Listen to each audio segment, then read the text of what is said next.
حدیث پاک کے اندر آتا ہے جب ایک انسان نیک اعمال کرنے لگتا ہے، جب ایک انسان نیک اعمال کرنے لگتا ہے، اللہ سے تعلق مضبوط ہوتا ہے تو اللہ تعالیٰ سے محبت وہ کرتا ہے۔ اللہ جبریل امین سے کہتے ہیں، کیا فرماتے ہیں؟ جبرائیل فلاں بندہ مجھ سے محبت کرتا ہے، میں اس سے محبت کرتا ہوں، میں اس سے محبت کرتا ہوں۔ میری بات کو ذرا دھیان سے سمجھیے گا۔ بہت سے لوگوں کو شوق ہوتا ہے نا مشہور ہونے کا، شوق ہوتا ہے، یہ مرض ہے، یہ بیماری ہے، اس کا علاج ضروری ہے۔ دیکھیے شہرت کا جس کو شوق ہو وہ جب مشہور ہوتا ہے تو پھنستا ہے، آفات آتی ہیں، مصیبتیں آتی ہیں، اس لیے کہ اس نے ایسی چیز کو خود چاہا ہے جو اللہ نے دی نہیں ہے، یہ خود اس میں لگا ہے اور اس کو طلب کیا ہے۔ اب مشہور تو ہو سکتا ہے ہو جائے چونکہ اس نے محنت کی ہے، اللہ اس محنت کو ضائع نہیں کریں گے، شہرت تو کر دیں گے، لیکن اس کے بعد جو حاسدین پیدا ہوں گے ان حاسدین سے پھر اللہ حفاظت نہیں فرمائیں گے، اس لیے کہ اس نے اسباب مشہور ہونے کے خود اختیار کیے، اللہ نے اس کی شہرت کو پسند نہیں کیا تھا۔ میری بات آپ سمجھ رہے ہیں نہیں؟ اب اللہ تعالیٰ حفاظت نہیں فرمائیں گے، یہ حالات پہ شکار ہوگا، کبھی ایک چیز میں پھنسے گا، کبھی دوسری چیز میں مبتلا ہوگا، کبھی تیسری میں ہوگا، اور وقت آئے گا وہ گرتے گرتے وہاں پہنچے گا کہ پھر اٹھنا بھی کبھی مشکل ہو جائے گا۔ ٹھیک؟ اور اللہ تعالیٰ کیا فرماتے ہیں کہ فلاں بندہ مجھ سے محبت کرتا ہے، تم بھی کیا کرو، اس سے محبت کرو۔ جبریل امین آ کر آسمان پہ اعلان کرتے ہیں، فرشتوں فلاں بندہ اللہ سے محبت کرتا ہے، اللہ اس سے محبت کرتے ہیں۔ جبرائیل کی کیا مجال ہے کہ اس سے محبت نہ کرے جب اللہ کر رہے ہیں، لہٰذا تم بھی اس سے محبت کرو۔ اس لیے حضرت عبداللہ ابن مسعود رضی اللہ تعالیٰ عنہ فرمایا کرتے تھے، دنیا والے جانے یا نہ جانے، دنیا والے تمہیں پہچانے یا نہ پہچانے، اپنے شاگردوں کو نصیحت کرتے ہوئے کہا کرتے تھے، اپنا تعلق اللہ سے ایسا مضبوط کرو کہ تمہیں آسمانی مخلوق جانے، تمہیں کون جانے؟ تمہارا نام دنیا پر نہیں، تمہارا نام کہاں روشن ہو؟ آسمانوں پر روشن ہو، تمہیں اللہ جانے، تمہیں فرشتے جانے، اور وہاں پر تمہارا چرچا ہو۔ یہ ہو جائے نا تو کامیابی ہے۔ اور ایک بندہ وہ ہے، یہاں تو بڑے چرچے ہیں، ادھر نام ہی نہیں ہے، کہیں ادھر ہے ہی نہیں کہیں اس کا شہرہ، اس کی کوئی شہرت، اس کا کوئی چرچا نہیں ہے، وہ کامیاب انسان نہیں ہے، وہ ناکام انسان ہے۔ ٹھیک؟ تو دنیا کوئی اگر یہ چاہتا ہے کہ لوگ مجھ سے محبت کریں تو اس کے لیے کیا کرنا پڑے گا؟ اللہ سے محبت کرنی ہوگی، نیک اعمال پہ کھڑا ہونا ہوگا، تب اللہ محبت ڈالتے ہیں۔ ایسے لوگوں کے دلوں میں اللہ الفت قائم نہیں کیا کرتے ہیں۔ تو اچھا میں یہ کہہ رہا تھا، وہ لوگ، سبق ہمیں یہ ملا، وہ لوگ جن کو اللہ نے کوئی مقام دیا، کس وجہ سے؟ ذرا بولتے رہیے نا، مجھے یہ تو ذہن میں رہے، آپ سمجھ بھی رہے، کس وجہ سے اللہ نے مقام دیا؟ کسی دینی پہلو کی وجہ سے۔ کس کی وجہ سے؟ دین کی نسبت پر اللہ نے کوئی مقام دیا، مثلا علم ہے، علم کی نسبت سے اللہ نے مقام دیا، اعمال کی نسبت سے اللہ نے مقام دیا، دعوت کی نسبت سے اللہ نے مقام دیا، قرآن کی تلاوت کی نسبت سے اللہ نے مقام دیا، احادیث کو سمجھانے کی نسبت سے اللہ نے مقام دیا۔ اس پہلو سے اگر اللہ نے کسی کو کوئی مقام دیا، وہ اس کو اپنا کمال نہ سمجھے، اس کو ڈرنا چاہیے، اس کو خاص طور سے ڈرنا چاہیے، یہ جو کچھ ملا ہے تو میرے رب کی طرف سے ملا ہے۔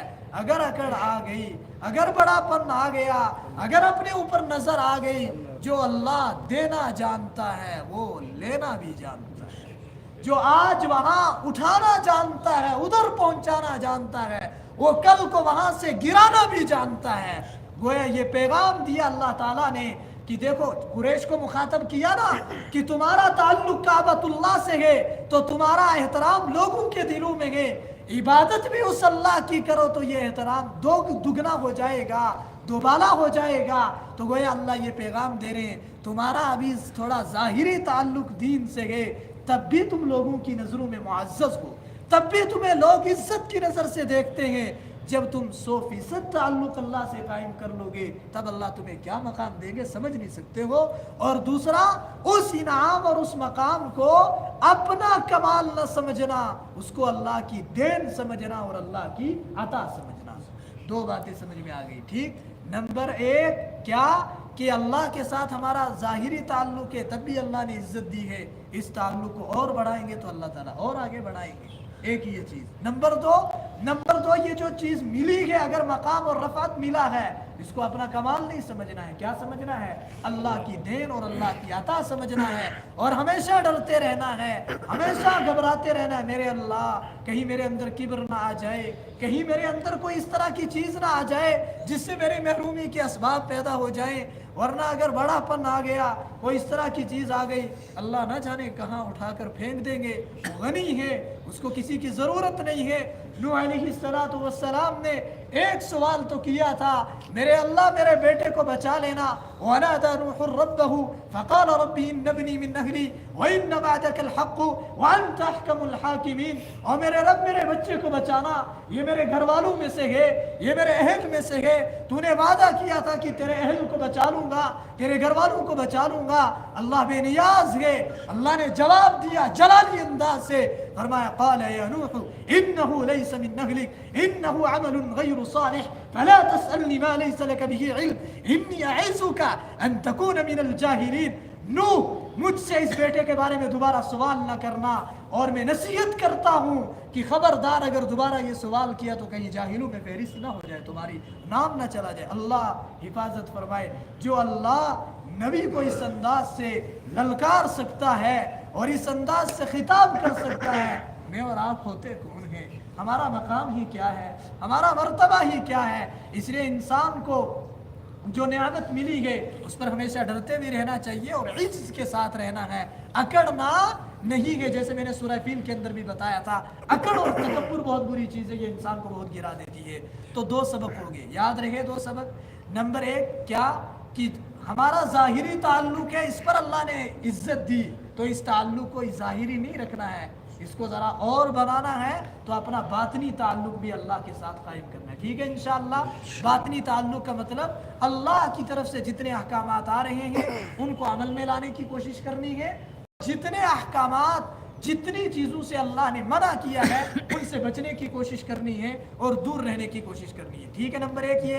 نمبر دو, اگر ہمیں کوئی نعمت ملی ہے, اگر کوئی چیز خواہ وہ علم کی نعمت ہے, خواہ وہ مال کی نعمت ہے, وہ دولت ہے, وہ عہدہ ہے, کوئی بھی نعمت اگر ہمیں ملی ہے اس کو اپنا کمال نہیں سمجھنا ہے, اس پر اکڑنا نہیں ہے, اس پر اپن ظاہر نہیں کرنا ہے, ورنہ جو اللہ ادھر لانا جانتا ہے تو وہ نیچے گرانا بھی جانتا ہے. ترکی کے اندر کچھ عرصہ پہلے ایک زلزلہ آیا تھا کافی بڑا, آپ کو یاد ہوگا. ان دنوں میں ایک خبر شائع ہوئی تھی, ایک بہت بڑا مالدار آدمی تھا, وہ اس کی بڑی بڑی حویلیاں تھی, اس نے ایک بہت بڑی بلڈنگ کرائے پر دے رکھی تھی, نہ جانے کتنے مکانات کتنی حویلیاں تھی اس کی. ایک بلڈنگ اس نے کرائے پہ دی ہوئی تھی, اس میں ایک کرایہ دار رہتا تھا, وہ مزدور تھا, کما کے لاتا تھا, اپنے بچوں کو کھلاتا تھا. تو جب وقت مقرر پورا ہو گیا, جس دن کرایہ لینا تھا, وہ مالک پہنچ گیا, جی مجھے کرایہ دے دو. انہوں نے کہا میرے پاس آج نہیں ہے, کچھ دن کی مہلت دے دیجئے, میں محنت کروں گا, کماؤں گا اور کرایہ ادا کر دوں گا. اسے کبر تھا نا, اسے ناز تھا نا اپنے مال پر, اسے ناز تھا نا اپنی دولت پر, بڑا پن تھا نا دل کے اندر. کہا نہیں, یہاں نہیں رہ سکتے ہو, یا تو کرایہ ادا کرو یا میرا کمرہ خالی کرو. اس نے برتن نکال کے پھینک دیے اس غریب کے, نکال دیا وہاں سے, وہ روتا ہوا نکل تو گیا, وہ چلا گیا. اس نے جا کر ایک جھونپڑی ڈالی, ایک خیمہ لگایا, اس کے اندر وہ رہنے لگا, اس کے بچے رہنے لگے. وہ دن کو کما کے لاتا تھا, اس خیمے کے اندر آ کر رہا کرتا تھا. چند دنوں کے بعد جو زلزلہ آیا, اس کی جتنی بھی بلڈنگیں تھی سب کی سب مٹی میں مل گئی, ایک بھی چیز باقی نہیں رہی. اور اس زلزلے سے اگلی جو رات آئی, اس رات میں وہ مالک آ کر رات گزارنے پر مجبور ہوا اس خیمے میں جس میں یہ غریب رہ رہا تھا. اللہ نے دکھا دیا, بتا دیا, جب میں لینے پر آتا ہوں تو میں یوں لینے پر آتا ہوں. جو کل کو اکڑ رہا تھا, جس کو کل کو ناز تھا اپنی دولت پر, اپنے مال پر, اپنی بڑائی پر, آج اللہ نے ایسا گرایا ہے. جس غریب کو نکالا تھا اسی غریب کے خیمے کے اندر آ کر رات گزارنے پر بھی مجبور ہو گیا. دکھا دیا میرے مالک نے, یہاں تمہاری نہیں چلتی ہے, ادھر میری چلا کرتی ہے. میں چاہوں تو آنن فانن چند لمحوں کے اندر کہیں سے کہیں پہنچا سکتا ہوں. تو یہ دو سبق یاد رہیں گے انشاءاللہ. نمبر ایک, اپنا تعلق اللہ سے یہی ظاہری نہیں رکھیں گے,